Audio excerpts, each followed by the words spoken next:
Budget অধিবেশন walkout বিরোধীদের। এদিনের বাজেটে কড়া সমালোচনা করে বিরোধী দলনেতা শুভেন্দু অধিকারী বলেন, সরকার দেউলিয়া তা ছত্রে ছত্রে প্রমাণিত। তৃণমূল সরকারের 15তম শেষ বাজেট। 2,15,00,000 বেকারদের সঙ্গে বিশ্বাসঘাতকতা করেছে রাজ্য সরকার। এই বাজেট উত্তরবঙ্গ জঙ্গলমহল সুন্দরবন বিরোধী বাজেট। এই বাজেট কৃষক বিরোধী। স্বাস্থ্যক্ষেত্রে নতুন কোনো পরিকল্পনা নেই। ঘাটাল মাস্টার প্ল্যানে জমি অধিগ্রহণ হয়নি, ফলে তা খাতায় কলমে থেকে যাবে। 6 লক্ষ কোটি টাকা ঋণের বোঝা থেকে কিভাবে বেরোবে রাজ্য, তার কোনো উল্লেখ নেই। বিধায়কের এলাকা উন্নয়নে কোনো অর্থ বৃদ্ধির প্রস্তাব নেই। মহিলাদের জন্য একটি শব্দ নেই এই বাজেটে। লক্ষ্মী ভান্ডারে বরাদ্দ বৃদ্ধির কোনো প্রস্তাব নেই। সরকারি কর্মীদের সঙ্গে বিশ্বাসঘাতকতা করেছে রাজ্য। 2026 সালে বিজেপি তার পূর্ণাঙ্গ বাজেট পেশ করবে।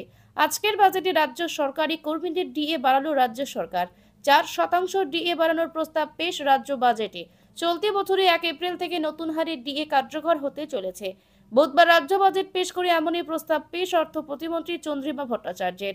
এর আগে 14% হারে ডিএ পেতেন রাজ্য সরকারি কর্মচারীরা। এখন থেকে মহার্ঘ ভাতা বেড়ে 18% হলো। সেই সঙ্গে পথশ্রী প্রকল্পে 1,500 কোটি টাকা ও ঘাটাল মাস্টার প্ল্যানের জন্য 500 কোটি টাকা বরাদ্দ করেছে রাজ্য সরকার। 25 লক্ষ ভুয়া জব কার্ড তিনি বলেছেন এরা টাকা তুলে নিয়েছে। এই টাকা যতক্ষণ না ফেরত করাচ্ছেন আর চোরেদের জেলে পাঠাচ্ছেন, স্কিম আমরা বন্ধ করিনি, টাকা আমরা বন্ধ করিনি। আমরা চাই ভারত সরকারের গভর্নমেন্টের এক্সচেকারের টাকা 25 লক্ষ ভুয়া জব কার্ডের এগেনস্টে তুলে নিয়ে চলে গেছে। সেই অ্যামাউন্টটা more than 7,000 crore out of 54,000 crore। Congress মানরেগাতে পশ্চিমবঙ্গে দিয়েছিল 4,000 সামথিং কোটি টাকা, আর মোদিজি দিয়েছেন 54,000 crore টাকা। এবং যে 25 লক্ষ জব কার্ড অন্য রাজ্যে বাতিলের টাকা তোলা নেই, অন্য রাজ্যে যে জব কার্ড বাতিল হয়েছে তাতে কোনো টাকা ড্র হয়নি। ওটা টেকনিক্যাল ফল্ট ছিল, আধার আর জব কার্ড যুক্ত করতে গিয়ে বাতিল। এই রাজ্যে যেটা এক্সেপশন সেটা হচ্ছে যাদের জব কার্ড ডিলিট হয়েছে তারা টাকা তুলে নিয়ে গেছে। বাংলাদেশের লোক মুর্শিদাবাদের নবগ্রামে কাজ করেছে দেখিয়ে বাংলাদেশের অ্যাকাউন্টে টাকা গেছে। পরিযায়ী শ্রমিক হায়দ্রাবাদে কাজ করেন, তার অ্যাকাউন্টে হায়দ্রাবাদে আইএফএসসি কোর্টে টাকা গেছে। তাই নির্মলা সীতারমণজি বলেছেন চুরি ধরা পড়েছেন, আপনারা গ্রাসরুট তৃণমূল নয়, আপনারা গ্রাসরুটকে বঞ্চিত করার সরকার। মমতা বন্দ্যোপাধ্যায় বলছেন ওরা তো বঞ্চিত। কেন্দ্রীয় সরকার অ্যাডভান্স পে কমিশন করে দিল যাতে প্রপারলি পায়। এখানে 15 সালে পে কমিশন হয়েছিল, যার রিপোর্ট এসে জমা পড়েছিল 20 সালে এবং 19 সালে বিজেপি 18টা সিট পেয়েছিল বলে ভয়ে সেদিন সামান্য পে কমিশনের রিপোর্টের একটা পোর্শন ইমপ্লিমেন্ট হয়েছিল। আর ডিএ নিয়ে সম্প্রতি কর্ণাটকে হাইকোর্ট বলেছে ডিএ হচ্ছে কর্মচারীদের অধিকার। আপনি প্রথম দিন থেকে বলেছেন ঘেউ ঘেউ করবেন না, ডিএ দেব না, ডিএ আমার ইচ্ছার উপর নির্ভর করে। আপনি আজকে 4% ডিএ দিলেন, যখন জানুয়ারি মাসে কেন্দ্রীয় সরকার 4% এনহ্যান্স করেছে। লাভটা কি হলো? গ্যাপটা কত? গ্যাপটা এখনো 31-32% গ্যাপ। কেন্দ্রীয় পে কমিশন করে দিয়েছে, সেপ্টেম্বরে কেন্দ্রীয় সরকার আবার 3 বা 4% দেওয়ালির আগে বাড়িয়ে দেবে। তা গ্যাপটা কত থাকলো? যেভাবে আমাদের বাজার দর বাড়ছে, সেক্ষেত্রে সরকারি কর্মচারী, পুলিশ কর্মচারী, শিক্ষক, অধ্যাপক, শিক্ষাকর্মী তাদের ক্ষেত্রে আপনার এই যে বৈমাতৃসুলভ আচরণ, কারণ আপনি পোস্টাল ব্যালটে হারেন, আপনি মুসলমান ভোট নিয়ে যেতেন আর ওই গরিবদেরকে 500,000-এর লোভ দেখিয়ে যেতেন। আপনার এই সরকার 6 লক্ষ কোটি টাকা ঋণ করলো, প্রত্যেকের মাথার উপর 59,000 টাকা করে ঋণ, বাম আমলে ছিল 20,000 টাকা। এই বাজেট বক্তৃতাতে আমাদের বাজেট স্পিচ ইনোগ্রেট করবেন doctor Lahiri, he is eminent economist, তিনি আপনাদের ডিটেলসে বলে দেবেন। কিন্তু আমি নাটসেল বলে দিলাম এটা একটা দিশাহীন একটা বাজেট। এবং আমার যেটা ভালো লেগেছে, অর্থনৈতিকভাবে মুখ্যমন্ত্রী বা তার সরকার যে পঙ্গু হয়ে গেছে, এই বাজেটের ছত্রে ছত্রে তার প্রমাণ আজকে তারা দিয়ে গেছে। মমতা বন্দ্যোপাধ্যায় বলছেন নির্বাচন আসলে কেন্দ্রীয় সরকার নানান প্রতিশ্রুতি দেয়, কিন্তু আমরা যা বলি তাই করি। জিএসটির টাকা সেন্ট্রাল নিয়ে যাচ্ছে, 100 দিনের কাজের টাকাও বন্ধ করে দেওয়া। জিএসটিতে দুটো রাজ্য অডিট দেয়নি, কেরালা আর পশ্চিমবঙ্গ। তারপরেও মোদিজির উদারতা, নির্মলা সীতারামনজির ফেডারেল স্ট্রাকচারকে রেসপেক্ট, 90% অ্যাজাম্পশনের টাকা দিয়ে দিয়েছে সরকারকে। 3 লক্ষ কোটি টাকার উপর যে বাজেট, লাস্ট ইয়ারের কথা বলছি, 91,000 কোটি টাকা ঋণ, 79,000 from market, 9,000 from RBI, 2,200 from other sources. কোথায় নিয়ে যাচ্ছে আমাদের এই সরকার? আর আপনাদের বলি, মোদিজির হিসাবটা নেবেন নাকি? লিখুন লিখুন 82 কোটি ফ্রি রেশন 140 কোটি দেশে। লিখুন লিখুন 60 কোটি লোককে আয়ুষ্মান ভারতের কার্ড,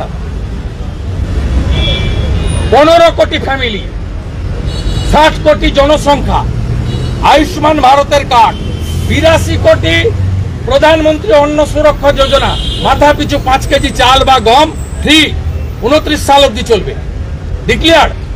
লিখুন 4 কোটি বাড়ি হয়েছে পিএমএওয়াইতে, আরো 3 কোটি বাড়ি। লিখুন 13 কোটি পিএম কিষাণ সম্মান নিধি, পশ্চিমবঙ্গে 50 লক্ষ লোক আছে। আর কি লিখতে চাইছেন? গ্যাস 11 কোটির বেশি উজ্জ্বলা যোজনাতে 500 টাকার গ্যাস পাচ্ছেন মারা, দিদিরা, বোনেরা, যার কানেকশন ফ্রি, ওভেন ফ্রি, যার মধ্যে পশ্চিমবঙ্গে আছে 1 কোটি 29 লক্ষ মহিলা, দিদি, বোন, যাদেরকে উজালার গ্যাস দিচ্ছেন। বাকি বলতে শুরু করলে মুদ্রা যোজনা, এসজেআরওয়াই যোজনা শুরু করলে বলতে পালাবেন।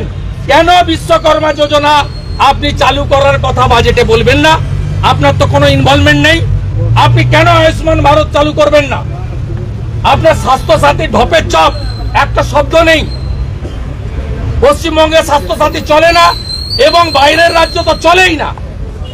পশ্চিমবঙ্গ থেকে 30 লক্ষ পেশেন্ট দক্ষিণ ভারতে, মুম্বাইতে যায়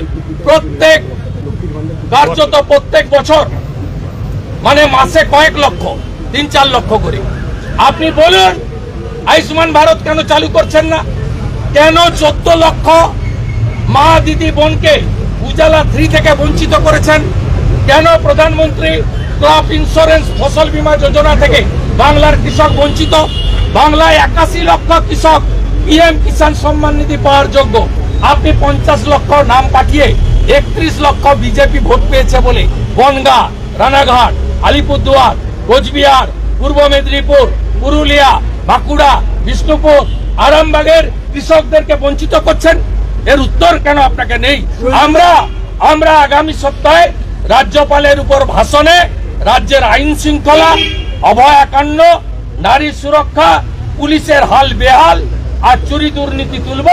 আর বাজেটে এই সরকারের শেষ বাজেট, অন্তিম বাজেট, এবং এদের গণতান্ত্রিক ভাবে এবারে এদের যাওয়ার দিন এসে গেছে, বাংলা জেনে গেছে। আজকে মমতা বন্দ্যোপাধ্যায় বলছেন লক্ষ্মীর ভান্ডার টুকলি করে আপনারা ক্ষমতায় যাচ্ছে।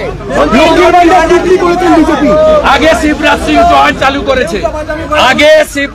চৌহান চালু করেছে লাডলি বাহিন। আসাম সরকার আগে চালু করেছে 2,500 টাকা মাসে মহিলাদের। মমতা ব্যানার্জিকে প্রশান্ত কিশোর বুদ্ধি দিয়েছে, প্রশান্ত কিশোর আইপ্যাক বুদ্ধি দিয়েছিল যে শিবরাজ সিং চৌহানের লাডলি বাহিন যোজনাকে ফলো করে এখানে লক্ষ্মীর ভান্ডার, ওটা বিজেপি করেছে। সর্বানন্দ সোনোয়াল যখন মুখ্যমন্ত্রী ছিল, আসামে 60 লক্ষ মহিলা পায়, 21-এর অনেক আগে থেকে, তখন মুখ্যমন্ত্রী সর্বানন্দ সোনোয়াল। আর 1,500 টাকা করে দিতেন লাডলি বাহিন যোজনাতে তৎকালীন মুখ্যমন্ত্রী শিবরাজ সিং চৌহান। আজকে মোহন যাদব 3,000 টাকা করে দিচ্ছে।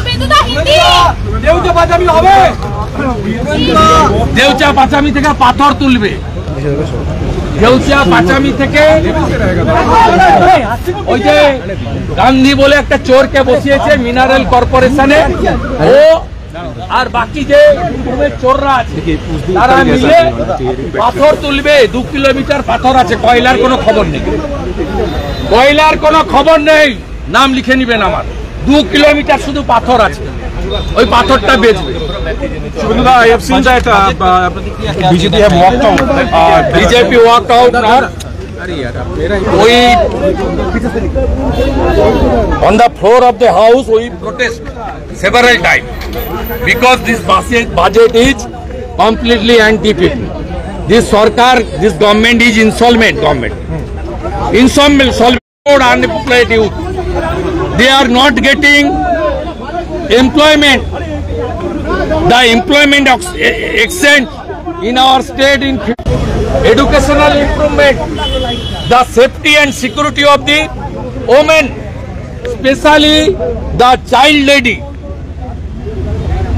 allowance, no pay commission formation announcement here, no industrialization. In Bengal, more than 20,000 crore. Obviously saying that since the fund is not allocated by the central government, so they don't have. Yesterday, our honorable FM already stated on the floor of the parliament. She said everything that West Bengal government is a corrupted government, fully corrupted government.